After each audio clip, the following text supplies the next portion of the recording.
उपस्थित मेरे धर्म प्रेमी बंधुओं, मेरी माताओं तथा बहनों, आप सभी का प्रातः काल की इस धर्म सभा में हार्दिक हार्दिक स्वागत करता हूं। आप सभी के उज्जवल भविष्य की मंगल कामना करता हूं।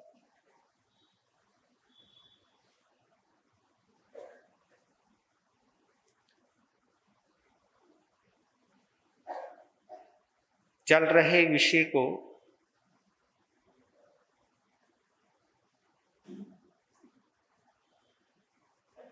आगे बढ़ाए,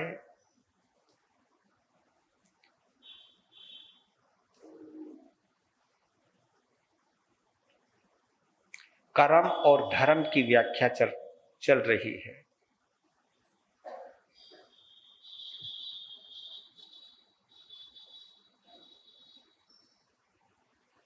कर्म मन वचन काया 3 योग से जुड़ा है।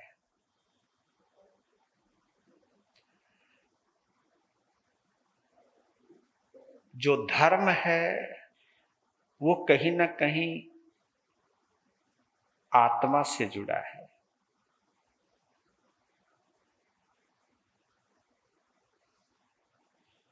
आत्मा के स्वभाव से जुड़ा है,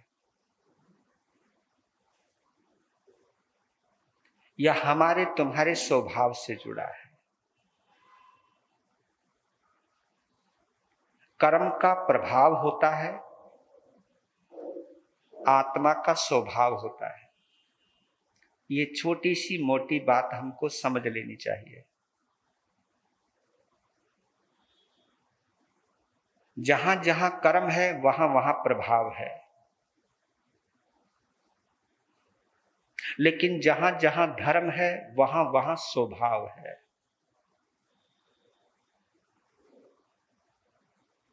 और इस स्वभाव की प्राप्ति संभाव से होती है, और संभाव भी कहीं ना कहीं सद्भाव से जुड़ा हुआ है। यानी स्वभाव की प्राप्ति सद्भाव से शुरू होती है, संभाव में मजबूत होती है, स्वभाव की प्राप्ति होती है। ये शब्द कहीं वजनदार लग सकते हैं, लेकिन जब हम इन शब्दों की गहराई में जाते हैं तो शब्दों का भी एक अपना चरित्र होता है, वो सामने आता है।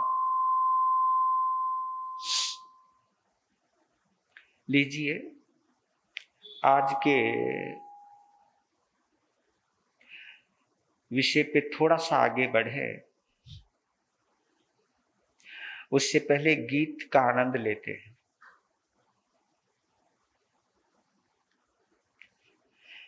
ये रचना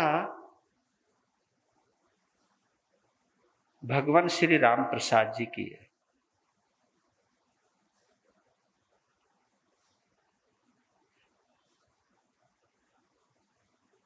कहीं ना कहीं कुछ बातें बहुत क्लियर की है इन्होंने।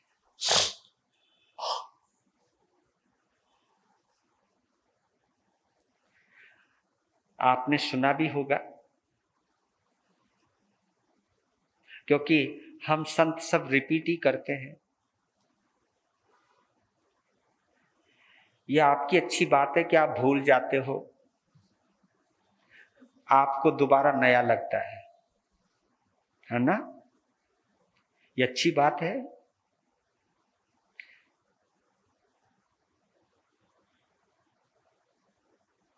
लेकिन हम एक ही बात को अलग अलग अंदाज से सुनते हैं।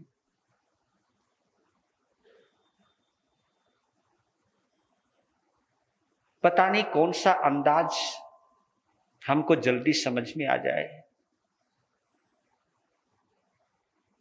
मुख्य बात समझ में आने की है, चाहे कैसे भी आए। कोशिश कीजिएगा बातें हमारी खोपड़ी में ना जाएं या खोपड़ी में ना रहें, वो बात हमारे जीवन में आ जाए, क्योंकि जीवन से जुड़ी हुई बात हमारे जीवन का हिस्सा बन जाती है। दिमाग में रही हुई बात स्मृति कोश का हिस्सा बन जाती है।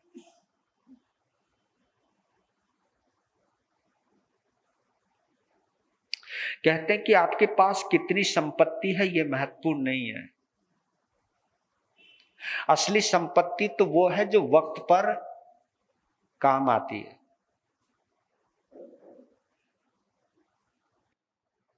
क्योंकि दिशा के बदलती दशा अवश्य बदलती है।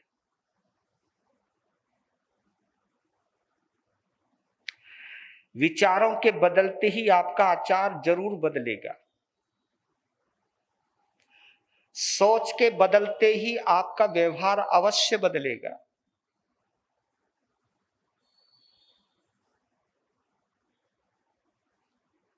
हमारी तुम्हारी गति हमारी तुम्हारी मति के अनुसार होने वाली है। बड़ा गहरा कनेक्शन है, चाहे उसे मति कहिए, चाहे उसे विचार कहिए, चाहे उसे सोच कहिए, चाहे उसे अपना नजरिया कहिए।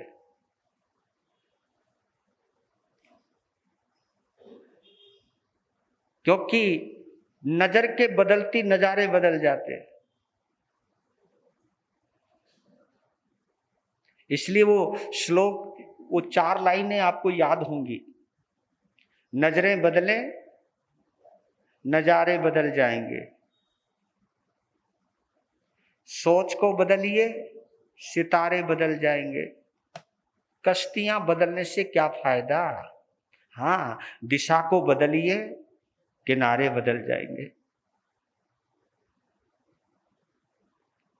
आपका किनारा आपकी दिशा पर निश्चित है। और ये जो हम चतुर्मास करते हैं और करवाते हैं,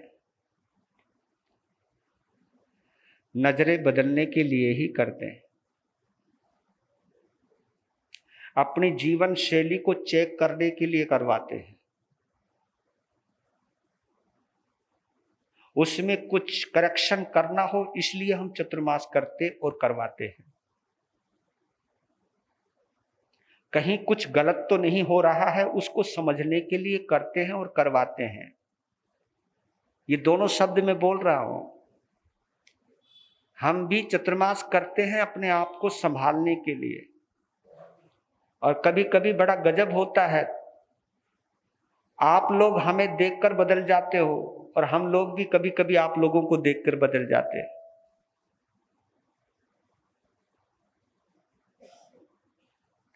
हमारे जीवन की कुछ विशेषताओं को देखते हो तो आप उस विशेषता को अपने जीवन के साथ ऐड कर लेते हो।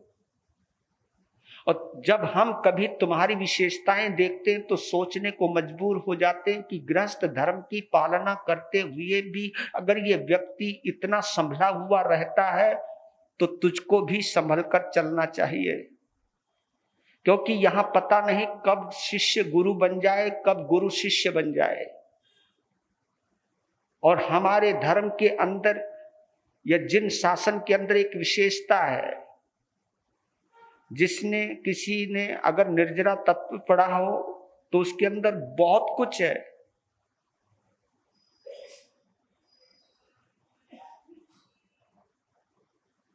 कितने कितने जनों की सेवा करनी चाहिए। सेवा का मतलब है किस किस से हमें प्रेरणा लेनी चाहिए।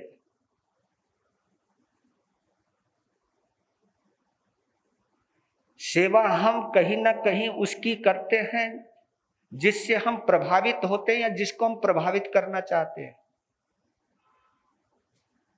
हमारे तो जिन शासन में यहां तक कहा है कि नवदीक्षित की भी सेवा करे। तो सेवा करने का मतलब यह है कि उसको टिकाए, उसमें टिकाऊपन आए। टिकाने के लिए कुछ कुछ बातें इग्नोर भी करनी पड़ती हैं, कुछ कुछ बातें गौर करनी पड़ती है,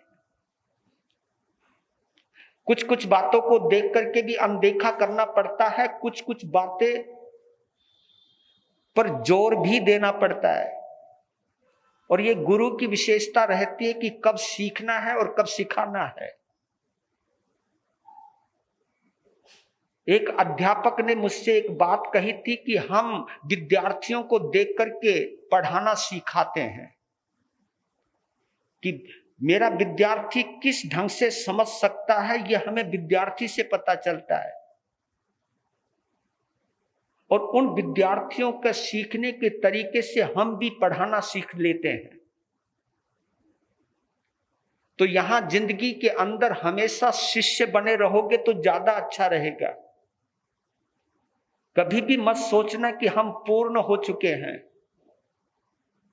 हो सकता है कुछ विशेषताएं मेरे पास हों, लेकिन सारी विशेषताएं तो मेरे पास नहीं हो सकती।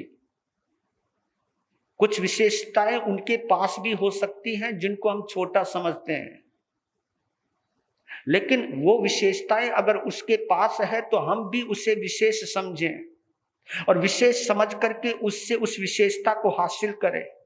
क्योंकि जब तक हम सामने वाले को विशेष नहीं मानेंगे तो उसकी विशेषता हमारे पास नहीं आने वाली है।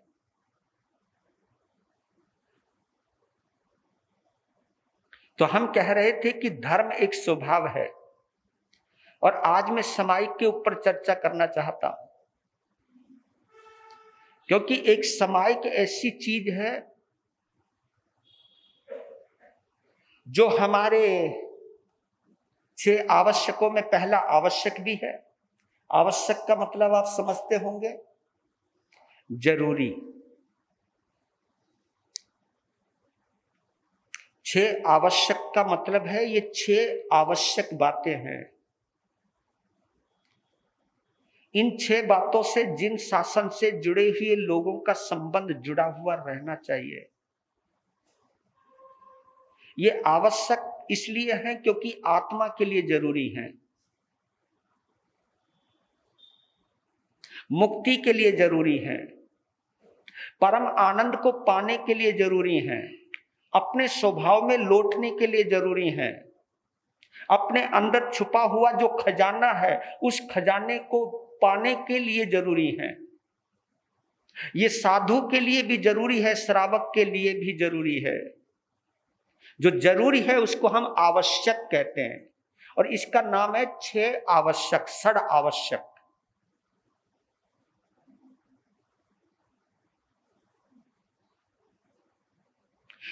केवल हम जैन संत और जैन श्रावक इन 6 आवश्यकों के ऊपर ही फोकस कर ले।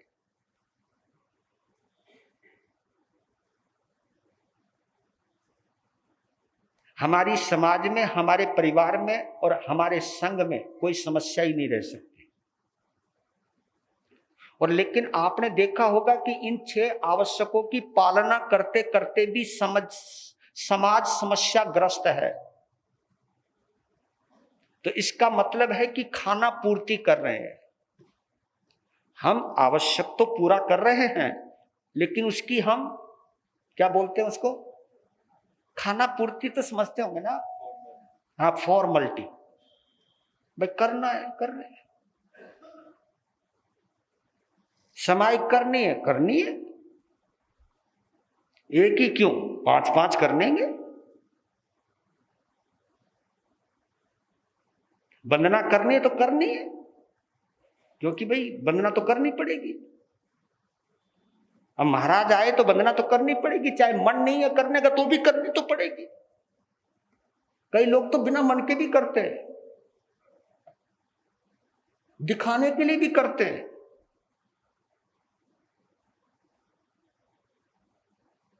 कईयों को लोगस का ध्यान भी करते हैं, प्रतिकर्मण भी करते हैं, ध्यान भी करते हैं, कायक सर्ग भी करते हैं। कई लोग तो प्रत्याख्यान भी करते हैं। देखो क्या गजब है, 6 आवश्यक कर रहे हैं, लेकिन समस्या वहीं की वहीं है। जबकि इन 6 आवश्यकों में समस्याओं का समाधान था। ये 6 आवश्यक वो हैं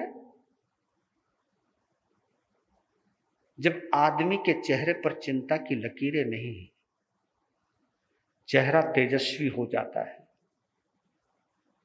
चेहरे पर चमक आ जाती है, नूर आ जाता है। मैं सच कह रहा हूं, अंदर का प्यार जितना उभरने लगेगा, अंदर में मैत्री भाव जितना बढ़ने लगेगा, आप खूबसूरत होते जाओगे। सच कहते।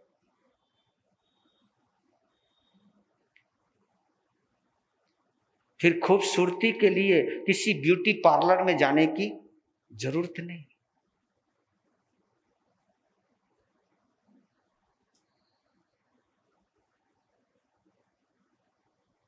तो कहीं ना कहीं बेसिक गलती तो हो रही है, हम सबसे हो रही है, तुमसे भी और हमसे भी। उस गलती की तरफ थोड़ा सा ध्यान खींचना चाहता हूं मैं। तुम्हें भी समझाना चाहता हूं, खुद को भी समझाना चाहता हूं, खुद भी समझना चाहता हूं।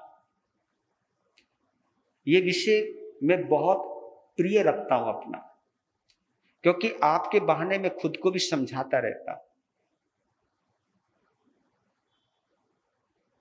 इसका एक प्रभाव रहता है कि मैंने समाज में ये प्रेरणा दी है, मैंने सरेआम बोला है ये।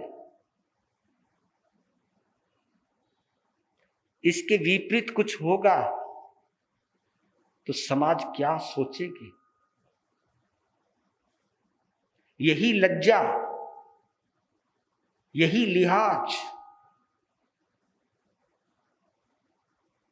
हमको संतुलित बना देते हैं। और ये संतुलन आपके अंदर भी आ जाएगा जब आपको ये पता लग जाए कि मैं समाय करता हूं,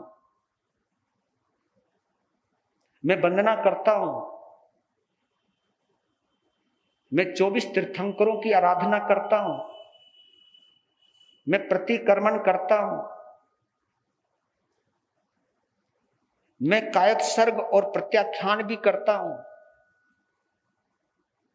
तो फिर मेरे जीवन में ये बुराई रह कैसे गई?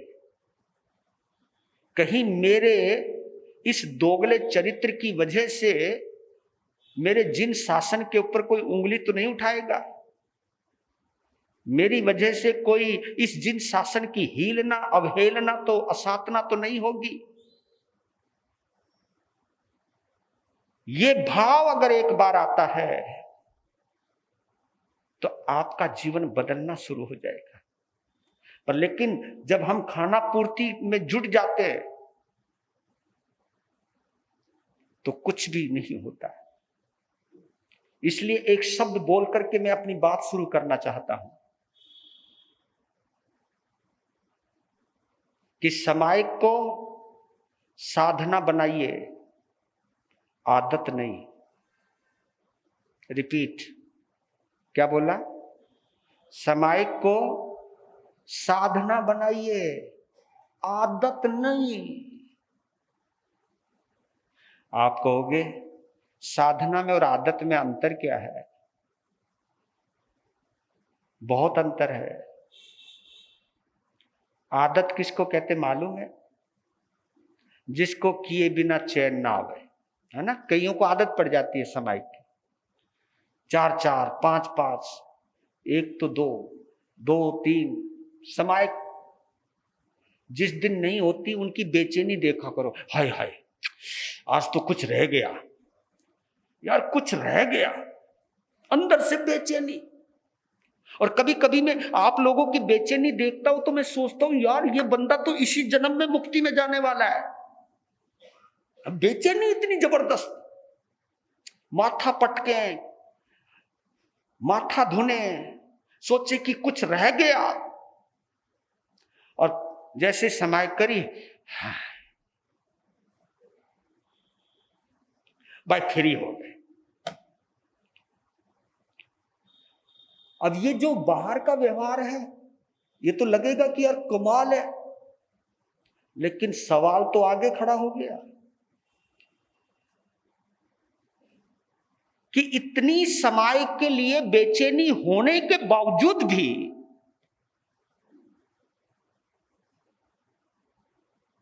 आपके अंदर समाई का असर क्यों नहीं है?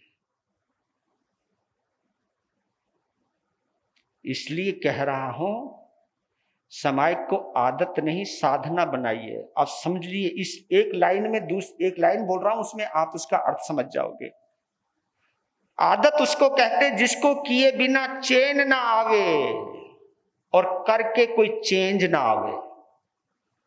किए बिना चैन ना आवे और करने के बाद कोई चेंज ना आए, कोई परिवर्तन नहीं, वही घिसी पिटी लकीर, वही रोजमर्रा की जिंदगी, वही गाली गलोच, वही टांग खींचना, वही भली बुरी कहना, कोई बदलाव नहीं, ना आपकी भाषा में, ना आपके भाव में, ना आपके चाल चलन में, ना आपके खान पान में, ना आपकी बोलचाल में, कोई भी तो चेंज नहीं।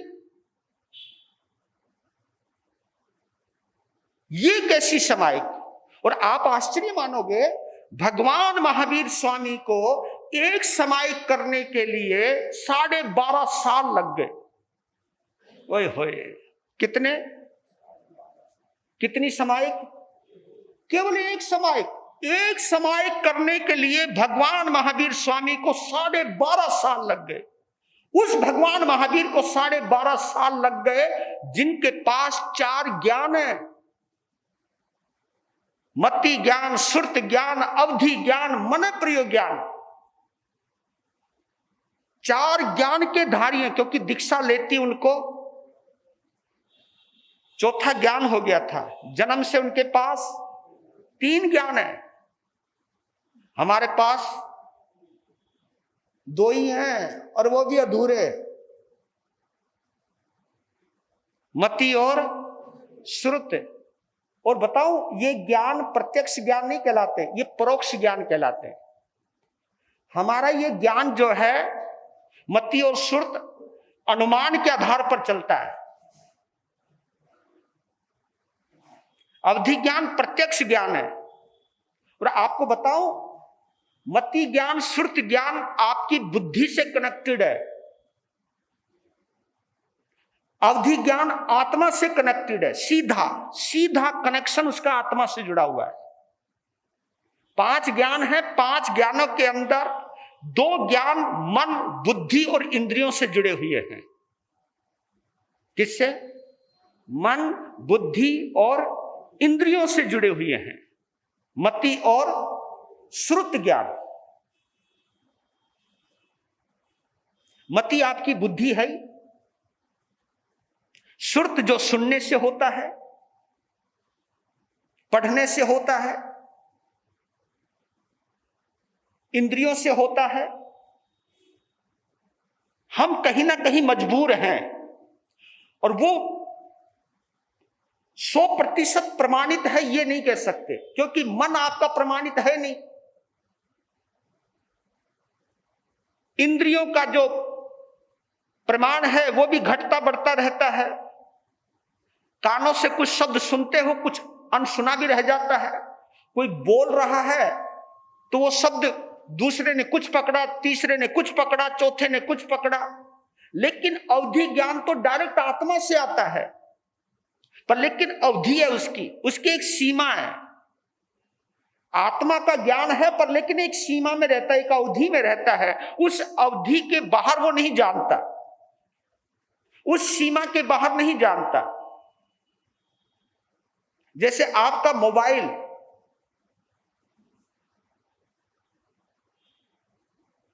कवरिंग क्षेत्र में ही काम करता है ना, नेटवर्क जहां है वहीं पर वही काम करेगा।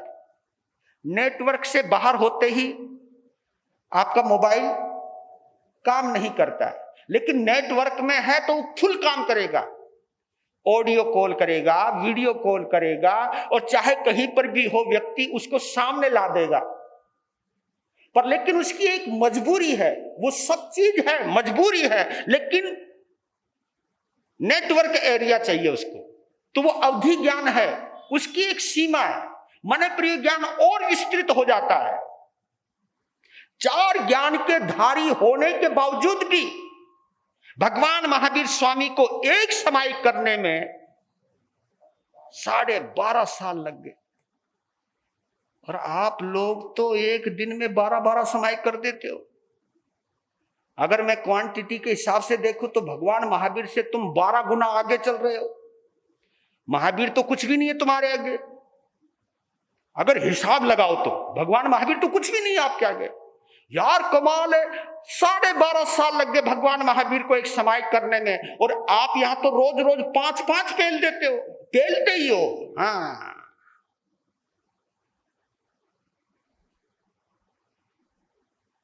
कहीं कुछ बेसिक भूल तो हो रही है। ये महावीर ने अपनी समायक से बोला है। आपको आश्चर्य होगा, हमारे मोहनीय कर्म की जो उम्र है ना, उत्कृष्ट उम्र 70 करोड़ा करोड़ी है। कितनी? 70 करोड़ा करोड़ी, जिसका कोई हिसाब नहीं लगा सकते आप। 70 करोड़ा करोड़ी साल की उम्र है इस मोहनीय कर्म की। और लेकिन दूसरी बात बताओ, इसकी सबसे कम से कम उम्र अंतर मुहूर्त की है, यानी 48 मिनट की। और समाई कितनी देर की है? 48 मिनट की। ये 48 मिनट क्यों किए गए निश्चित? ये समाई के 48 मिनट इसलिए निश्चित किए गए कि ये वो समायिक है जिस 48 मिनट के अंदर आप मोहनीय कर्म को खत्म कर सकते हो। ये समायिक वो ताकत रखती है। भगवान के पास तो आत्म बल भी प्रगाढ़ है, चरम शरीरी है वो तो। उसी जन्म में मुक्ति में जाने वाले हैं, होने वाले तीर्थंकर हैं, सब कुछ पॉसिबिलिटी लेकर के आए वो, सब कुछ संभावनाएं लेकर के आए हैं। क्योंकि उनका चवन कल्याणक भी बनाया गया है, उनका जन्म कल्याणक भी बनाया गया, उनका दीक्षा कल्याणक भी बनाया गया है। लेकिन समायिक जब पूर्ण हुई तब जाकर के उनका केवल ज्ञान कल्याणक बनाया गया। केवल ज्ञान कल्याणक बनाने के लिए उनको पहले समायिक के दौर से गुजरना पड़ा। उस समायिक के दौर से गुजरना पड़ा जो समायिक आप और हम कर रहे हैं।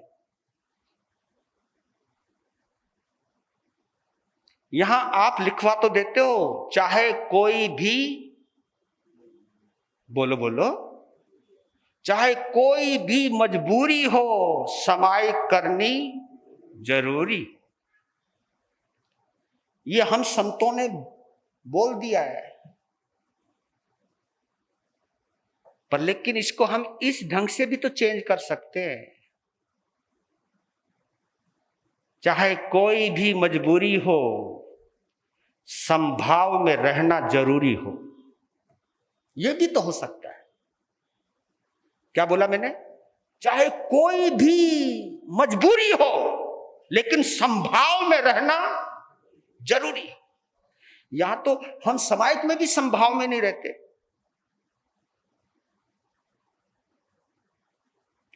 समायिक करते वक्त भी किसी ने कुछ गड़बड़ कर दी, खोपड़ी यहीं खराब हो जा।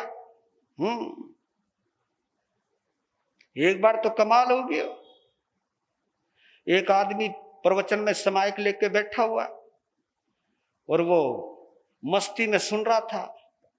इतने में एक आदमी और आ गया समायिक के कपड़े बदल के, वो भी उसके बराबर में बैठ गया।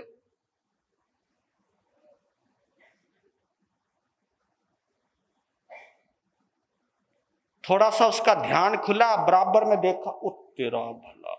और वो बंदा वो था जिससे उसका लफड़ा था, और वो बैठ गया बराबर में। तो सामने तो नजर ही आ जाता है। वो देखे पता नहीं कैसा चेहरा कर रहा है, उसका ध्यान प्रवचन से ही हट गया। वो सोचने लगा क्या करूं, कैसे खिसकूं, और खिसक सकता नहीं क्योंकि बंदा पीछे भी बैठा, आगे भी बैठा, बराबर में बैठा, और वो तो है ही बराबर में, उससे वैसी बोलचाल बंद। वो सोचे क्या करूं क्या करूं, भाई यो क्या करूं करते चतुर पूरा हो गया, और वंदना करते हुए बड़ी महाराज आज तो प्रवचन भी बहुत देरी में खत्म हुआ, जबकि प्रवचन हुआ था टाइम पे खत्म। तो जब मन नहीं लागे ना तो प्रवचन भी लंबो हो जाए। तो मैंने कहा तो बेचैन था, कि गुरु महाराज जो बराबर में बैठा इतना जालिम आदमी है, वो इतना जालिम है, उसकी मैं शक्ल नहीं देखना चाहता। तो मैंने कहा फिर तू समाई करना छोड़ दे, जब उसकी शक्ल भी अच्छी नहीं लगती है तो फिर समाई किस लिए कर रहा है। समाई का मतलब यह है कि कोई भी तेरा दुश्मन ना हो, किसी से भी मेरी दुश्मनी ना हो, सभी से मेरा मैत्री भाव हो। समाई इसलिए की जाती है, समाई कोई नियम की वजह से नहीं करनी चाहिए, क्योंकि कई तो नियम ले लेते। मैं कहता हूं कि समायिक नियम से कीजिए, मैं मना नहीं करता हूं, लेकिन समायिक का उद्देश्य भी तो साथ में लेकर के चले।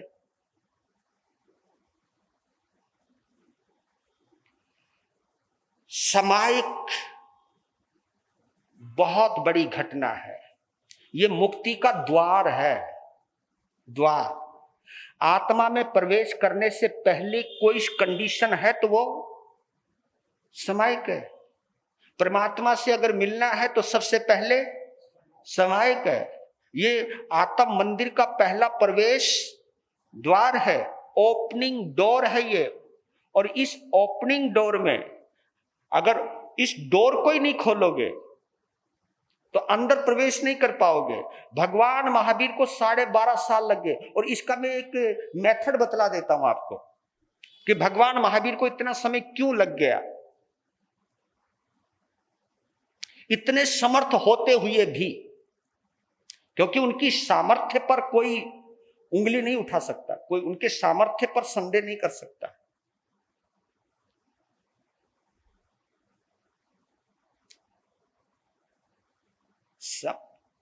साधना के दौरान वो 47 मिनट तक भी गए होंगे। मैं एक आपको मोटे तौर पे बतला दूं समायिक का मतलब क्या है, क्योंकि वो जब अच्छा रहेगा समझ जाओगे। तो आप समायिक का मतलब है मन का विश्राम। क्या बोला मैंने? मन का विश्राम।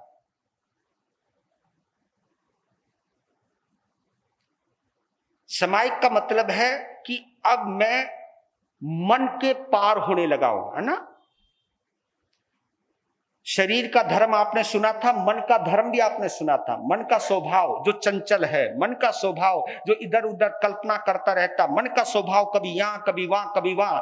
और कभी कभी आपने चेक भी किया होगा कि आप समायिक करने से पहले शांत रहते थे, समायिक करते ही पता नहीं दुनिया भर की बातें।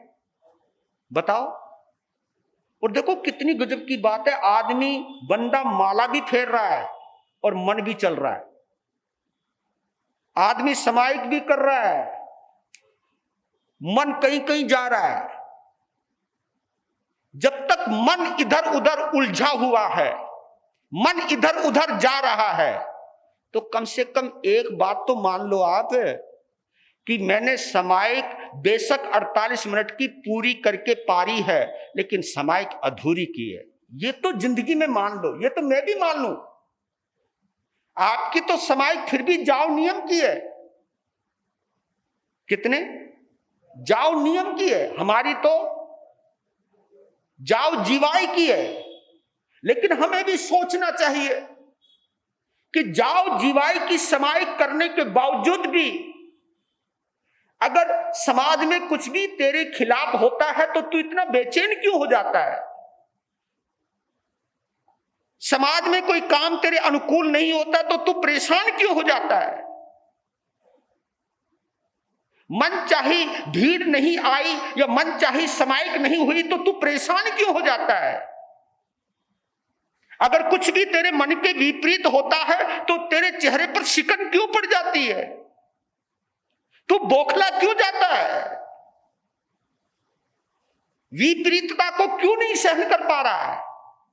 प्रतिकूलता के अंदर क्यों तू प्रतिकूल हो जाता है? यह हमें भी सोचना है और आपको भी सोचना है। इसका मेथड मैं बतला देता हूं। आपने कभी मिर्गी के दौरे की दवाई देखी हो? आपने पता है अब होता या नहीं होता मुझे नहीं मालूम, लेकिन कहते हैं जिनको मिर्गी के दौरे पड़ते हैं तो उनकी 3 साल तक दवाई चलती है। लेकिन उस दवाई की एक कंडीशन होती है कि जिस दिन एक दिन भी वो खत्म हो, एक दिन भी तुम लेना भूल गए तो वो दवाई फिर दोबारा वहीं से चालू हो जाएगी। यानी एक दिन भी स्लिप हो गई और आपने 2.5 साल तक कंटिन्यू ली,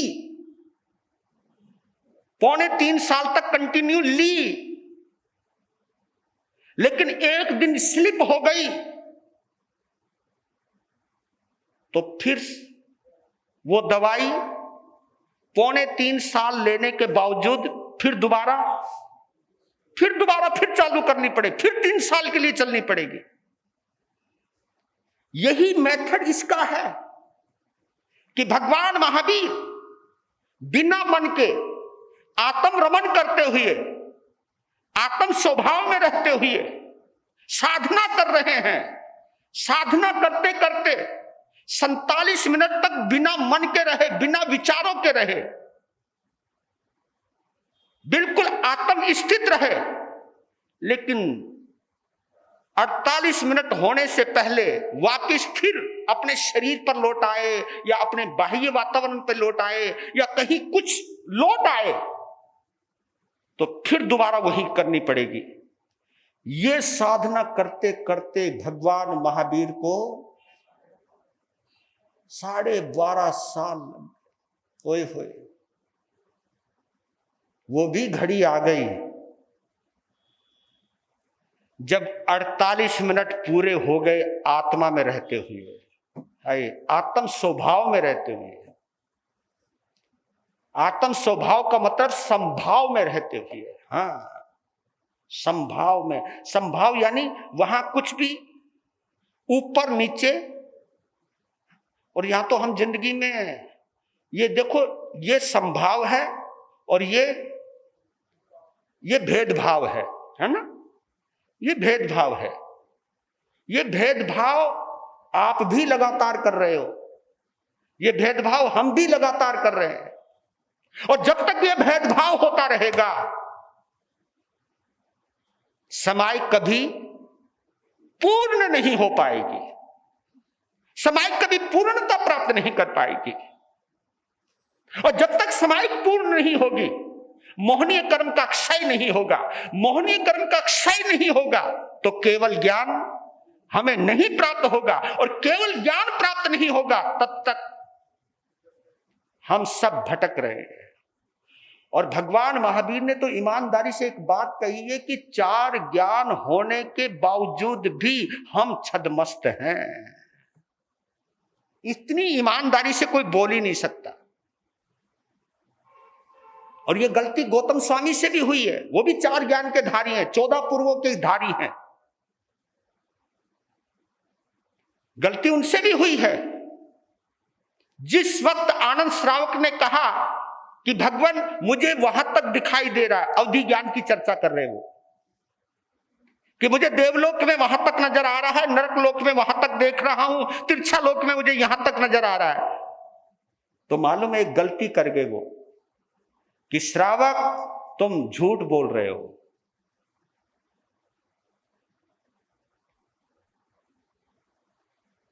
तब आनंद श्रावक ने कहा मैं झूठ नहीं बोल रहा, जो मुझे दिख रहा है, जहां तक दिख रहा है मैं बोल रहा हूं। उन्होंने तो यहां तक कह दिया, गौतम स्वामी ने आनंद श्रावक को, देखो यहां पर कि तुमने झूठी परूपना की है, इसलिए तुम प्रायश्चित के भागी हो, दंड प्रायश्चित लो, तुमने झूठ बोला है। कहा कि मैं झूठ नहीं बोल रहा। रही दंड प्रायश्चित की बात, आप मेरे से क्यों बोल रहे हो? भगवान महावीर से, क्योंकि वहां पूर्णता है। वहां पूछ लीजिए, मुझको जो नजर आया मैं बोल रहा हूं।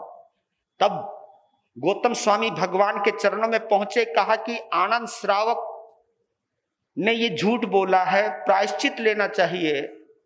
तब मालूम है भगवान ने कहा कि गौतम, प्रायश्चित आनंद को नहीं, प्रायश्चित तुमको आता है, माफी तुम्हें मांगनी चाहिए। उसको उतना ही हुआ है जितना बोल रहा है। और तुरंत अपनी गलती का आभास होते ही गौतम स्वामी वापिस आए और एक श्रावक से भगवान महावीर का प्रथम गणधर, 14,000 संतों का मालिक श्रावक से माफी मांगते हैं। ये बहुत चीज है गजब की। ये जिन शासन सिखाता है। और माफी वो तभी मांग सकता है जिसका मन पवित्र हो, भावों में विस्तार हो, दिल उदार हो।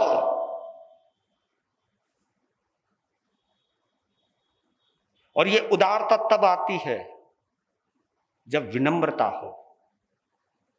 इसलिए जैन शासन में सब कुछ सिस्टमेटिक चलता है, लेकिन हम समझ ही नहीं पाते। 5 पद, पंच प्रमेष्टि परमात्मा, जहां अरिहंत भी हैं, सिद्ध भी हैं, आचार्य भी हैं, उपाध्याय भी हैं और साधु भी हैं, लेकिन इनके साथ एक शब्द जुड़ा हुआ है। बोलो नमो। नमो यानी नमन। और नमन कौन करता है? झुकता कौन है? जिसमें ईगो प्रॉब्लम नहीं होती। यहां तो कभी कभी तो आप में भी ईगो आ जाती है, हम में भी ईगो आ जाती है, हम में ईगो आ जाती है, हम साधु हैं। कभी कभी तुम में ईगो आ जाती है, हम समाज के प्रधान हैं जी। हेले भाई, अब दोनों ही प्रधान हो गए। एक संत बन गया, एक प्रधान बन गया, एक मंत्री बन गया, कैशियर बन गया। और ये प्रॉब्लम तुम्हारी यहां पर ही नहीं है, तुम्हारी घर के अंदर भी है, रिश्तों में भी है।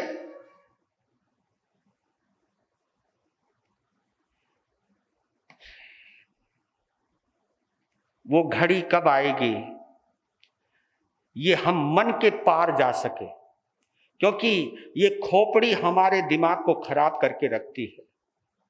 इसलिए एक चीज बतला रहा हूं, सामायिक के 4 प्रकार के भेद बतलाए हैं। हम 4 सामायिक की प्रेरणा दी भगवान महावीर ने, लेकिन आपको मालूम है हम 3 सामायिक करते हैं, चौथी तो करते ही नहीं। कौन कौन सी याद है किसी को? एक द्रव्य समायिक है, एक क्षेत्र समायिक है, और एक काल समायिक है, और एक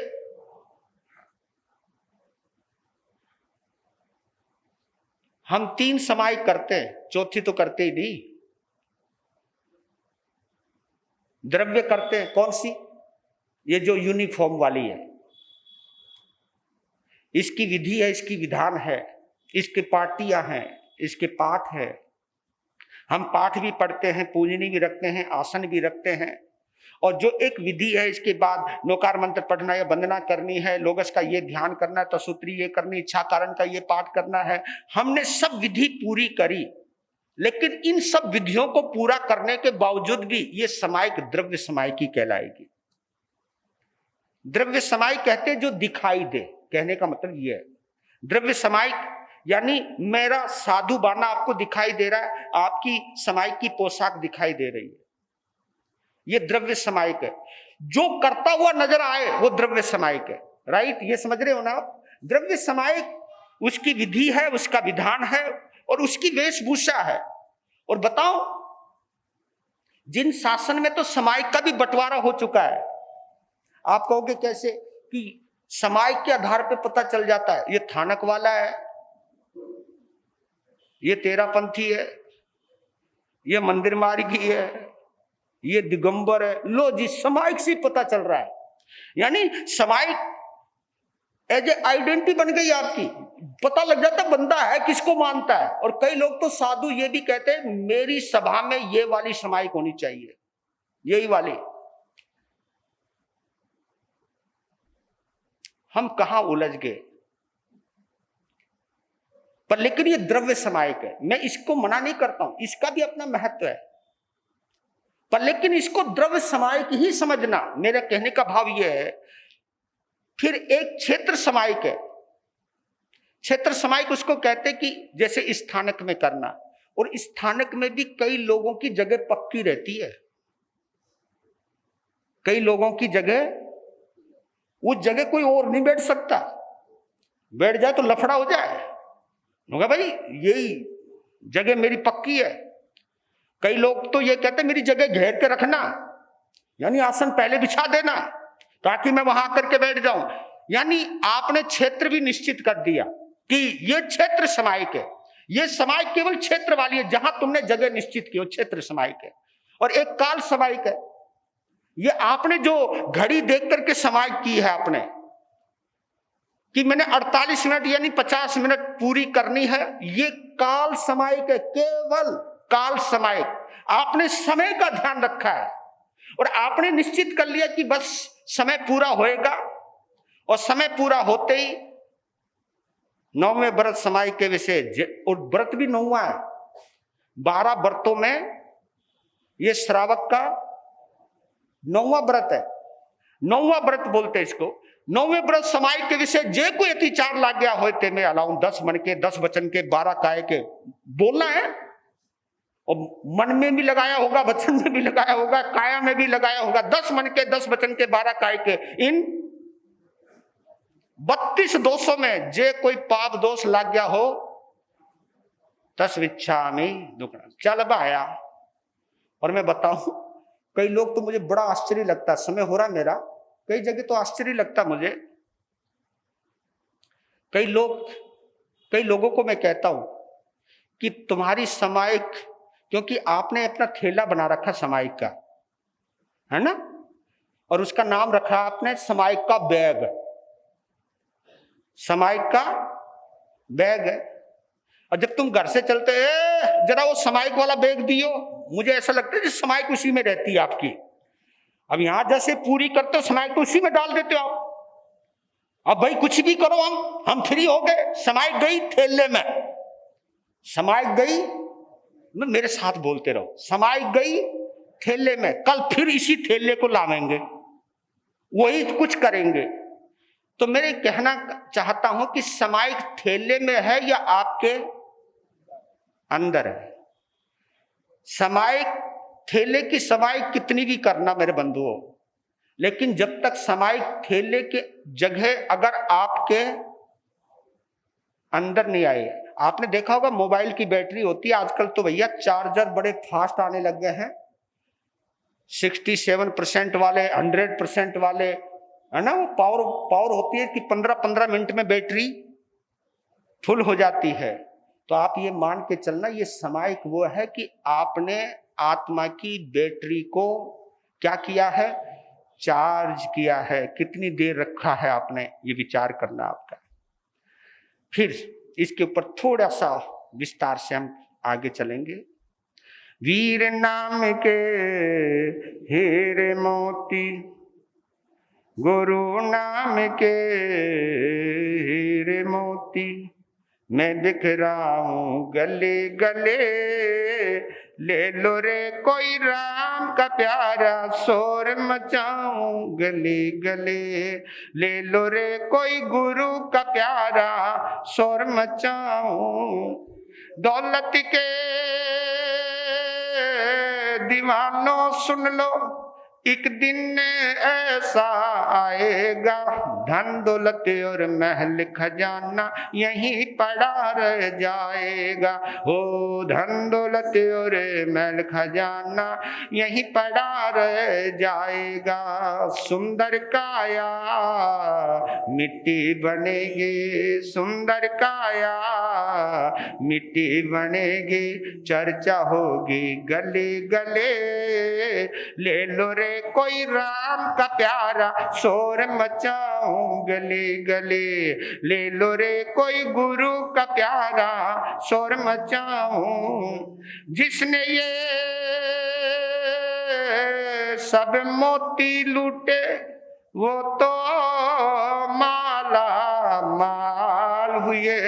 दौलत के जो बने पुजारी आखिर वो कंगाल हुए। हो दौलत के जो बने पुजारी आखिर वो कंगाल हुए।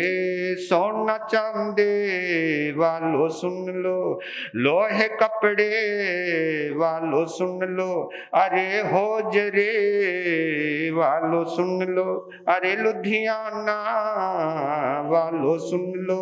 बात सुनाऊं खरी खरी, ले लो रे कोई राम का प्यारा, शोर मचाऊं गले गले।